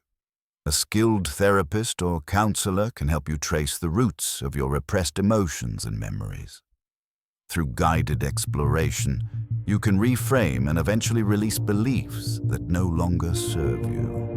This process can be emotional, but the catharsis often leads to a more genuine sense of inner peace. It's like cleaning out a cluttered attic. You uncover old, forgotten things, and you decide which to keep, which to repurpose, and which to discard. Integrating the shadow doesn't mean glorifying harmful impulses or excusing unethical behavior. Rather, it's about understanding and accepting the complexities within you, recognizing that your darker feelings have a valid origin. By doing so, you lessen their grip on your unconscious life. You become more self-aware and less prone to unexpected outbursts or self-sabotage. This emotional honesty, in turn, strengthens your authenticity because you're no longer editing out entire swathes of your psyche to fit a sanitized image. Thus, the shadow, once a feared adversary, can become an ally in your quest for wholeness. Its presence signals areas where healing and integration are needed. Far from derailing your journey, shadow work can deepen it, adding nuance and richness to your emergent sense of self. You learn that true authenticity includes not just the pleasant or socially approved qualities, but also the raw, unpolished facets that make you fully human. With a more integrated sense of self, you may notice that your definition of success shifts radically. Traditional notions of achievement, like climbing the corporate ladder or amassing material wealth, may no longer hold the same allure if they clash with your newfound authenticity. This doesn't mean you'll abandon all ambitions or live ascetically. Instead, you'll recalibrate your goals to reflect your deeper motivations. For some, that might mean continuing to thrive in a business environment, but doing so with a focus on ethical leadership or community impact. For others, it might mean downsizing to prioritize family time, spiritual pursuits, or creative expression. When success is redefined in terms of wholeness, creativity, and meaning, life begins to feel less like a race and more like a dance. Each decision becomes a step guided by intuition and core values rather than by a cutthroat drive for status. You may find you have more patience for the natural ebbs and flows of life. A setback is no longer a catastrophe. It's a chance to reassess, learn, and readjust. This perspective can reduce stress significantly as you're no longer beholden to external yardsticks of worth. Your relationships with others can also become more collaborative. Instead of competing for validation, you might aim to support each other's growth. Collaboration can replace rivalry in both personal and professional spheres, fostering a more nourishing environment. Even disagreements can take on a constructive tone as both parties feel freer to express differing viewpoints without fear of undermining their core worth. This doesn't mean you'll never experience conflict or dissatisfaction. Human interaction is inherently complex, but approaching conflicts from a place of authenticity allows for resolutions that honor both your truth and the other person's perspective. You no longer see disagreement as a personal attack, because your identity isn't as fragilely tied to a performance. Instead, you can engage in problem solving with openness, curiosity, and a willingness to compromise where it doesn't violate your core integrity. You might also discover that your capacity for gratitude expands. When you're no longer fixated on meeting unrealistic expectations, you can appreciate simple joys. More fully a sunrise, a heartfelt conversation, or a good meal shared with loved ones. Gratitude in this context isn't a forced positivity. It arises naturally when you're present with life's moments, free from the shackles of constant self-editing. This genuine appreciation for life's small wonders can make even mundane routines feel more enriched. Ultimately, redefining success and practicing gratitude forms part of the cyclical nature of individuation. As you embrace authenticity, you deepen relationships and foster meaningful contributions, which in turn nurture an environment that supports further authenticity. Your life becomes less fragmented and more cohesive, each aspect work home. Social engagements aligned in a way that resonates with your innermost convictions. While challenges and uncertainties persist, you approach them from a grounded stance that prioritizes internal coherence over external acclaim. As you reflect on the cumulative journey described throughout these three parts, you might notice a recurring theme. You're not discovering something entirely new, but rather rediscovering who you've always been. This subtle shift in perspective can alleviate pressure. Instead of feeling that you must create a grand, novel identity out of thin air, you realize you're uncovering layers of authenticity that were present all along, buried beneath societal conditioning, familial expectations, and personal fears. This rediscovery often brings with it a sense of coming home to yourself. You might recall childhood interests, dreams, or traits that you'd set aside as you navigated adolescence and adulthood. Perhaps you were once an imaginative child who loved exploring nature and telling stories, but you traded that spontaneity for the stability of a predictable routine. By revisiting those early passions, even in small ways, you can reignite the wonder and creativity that once flowed naturally through you. Moreover, this doesn't mean your life regresses to a childlike state. Rather, you integrate the wisdom and experience you've gained as an adult with that spark of your original essence. This fusion can lead to a deeply satisfying sense of identity where maturity and playfulness coexist. You can meet adult responsibilities while still retaining the curiosity and openness that make life rich and unpredictable. Carl Jung would argue that this is the essence of individuation, an ongoing dialogue between the conscious ego and deeper layers of the psyche, culminating in a harmonious relationship with oneself. Harmony in this context doesn't mean a static serenity. It's a dynamic equilibrium, acknowledging that growth is continuous and that each stage of life brings new lessons. Even as you reach a comfortable level of authenticity, new challenges will arise. Your job is to meet them with honesty, adaptability, and a willingness to integrate fresh insights. At this juncture, it's natural to wonder how your story will continue to unfold. Perhaps you'll look for new job opportunities that better align with your values, or maybe you'll deepen your existing relationships with more honest communication. Some individuals might embark on entirely new projects, a volunteer program, a creative endeavor, or a heartfelt cause they've always cared about. There's no single blueprint because authenticity manifests differently for each person.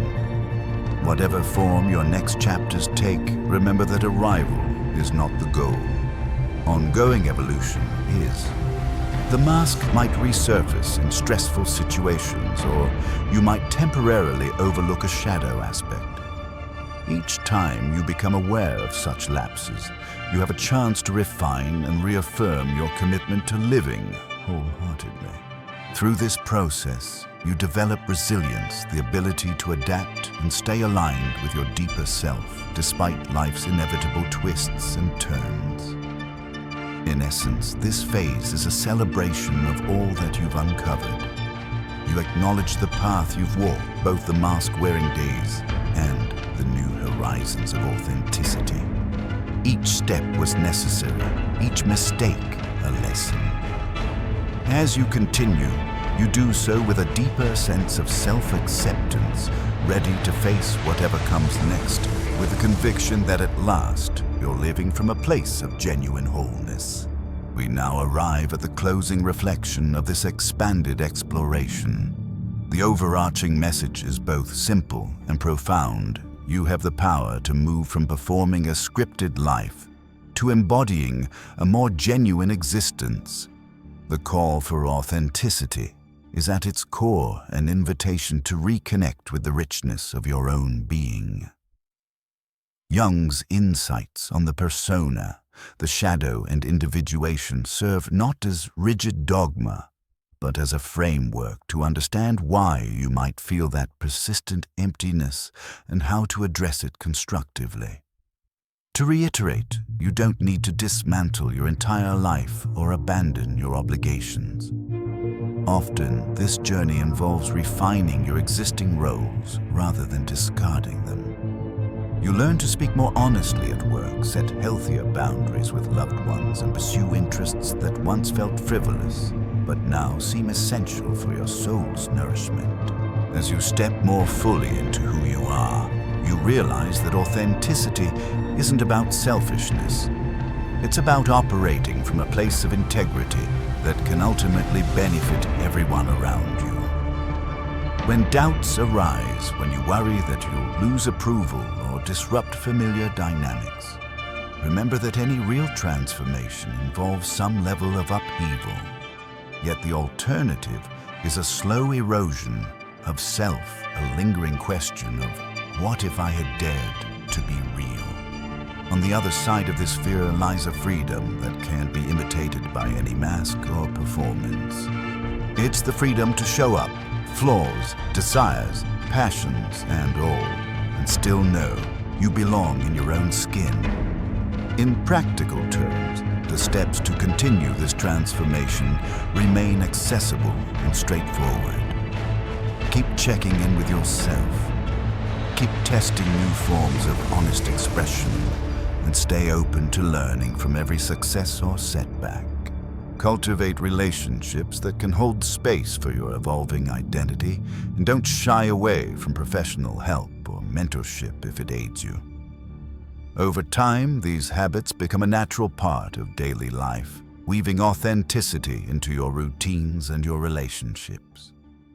Finally, if these words resonate with you, if you feel that your spirit has been waiting for permission to step forward, consider this your sign. Reflect on what's being discussed, experiment with a small act of truth-telling, and watch as the ripple effects unfold. You might leave a comment or share this expanded insight with someone who could benefit, symbolically affirming that you're ready to remove the mask. Each act of authenticity, large or small, contributes to a more genuine collective reality, reminding others that they too can choose to be real. So as we close, we circle back to the questions posed at the beginning.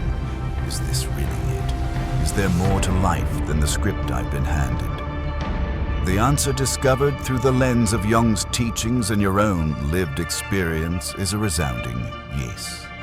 Life becomes more expansive when you allow your true self to guide your choices. A script can direct you only so far. Real fulfillment begins the moment you decide to step off the stage and claim your role as the author of your own life story. Reflecting on this journey, I realize how easy it is for all of us to get lost in the roles we feel obligated to play. Yet as challenging as removing the mask can be, the rewards are incredibly powerful. Deeper connections, genuine happiness, and a sense of purpose that truly resonates with who we are. From personal experience, the greatest gift isn't perfection, it's authenticity. Each honest conversation, each boundary set, and every moment of true self-expression brings us closer to a life worth living. And remember, this isn't about getting everything right. It's about being real. So now I invite you to join the conversation below. What was your turning point? Have you felt the relief of finally stepping away from expectations to discover your own truth?